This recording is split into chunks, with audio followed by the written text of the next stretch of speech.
મારું નામ વાળા ભરતસિંહ પોપટભા, પ્રદેશ પ્રમુખ ખેડૂત કલ્યાણ સંગઠન કિંગમાં તમામ જગ્યાએ. અને ક્યારેક કોઈક મીડિયા કે અમારા ખેડૂતના મિત્રો જો વિડીયો ઉતારતા હોય તો આ માર્કેટિંગ યાર્ડના વેપારીઓ, નેતાઓ અને ક્યાંક ક્યાંક આપણા દલાલો છે એ વિડીયો ઉતારવાની ખેડૂતોને કે સોશિયલ મીડિયાવાળાને ના પાડે એ બિનકાયદેસર છે.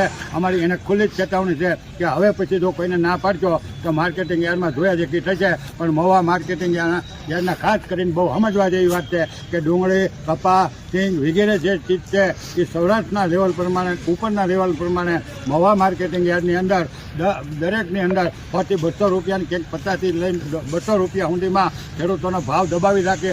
અને મહુવા માર્કેટિંગ યાર્ડના વેપારીઓ, કમિશન એજન્ટો, માર્કેટિંગ યાર્ડના નેતાઓ, અધિકારીઓ અને ડીએડેશનવાળા દર વર્ષે ખેડૂતોને આવી રીતે મોટા પાયે આખા દેશની અંદર વધારેમાં વધારે લૂંટબાજી જો ચાલતી હોય તો અહીંયા મહુવા માર્કેટ, મહુવા, તળાજા અને ભાવનગર માર્કેટિંગ યાર્ડમાં અત્યારે કરજા પ્રથાનું બાનું કઈ જે આંદોલન થયો એ ખુલ્લું થઈ ગયું. અને મહુવા માર્કેટિંગ યાર્ડની અંદર વેપારીઓ છે એ ખેડૂતોને ખુલ્લે આમ લૂંટે છે, એટલે અમારો સખત વિરોધ છે. ડુંગળી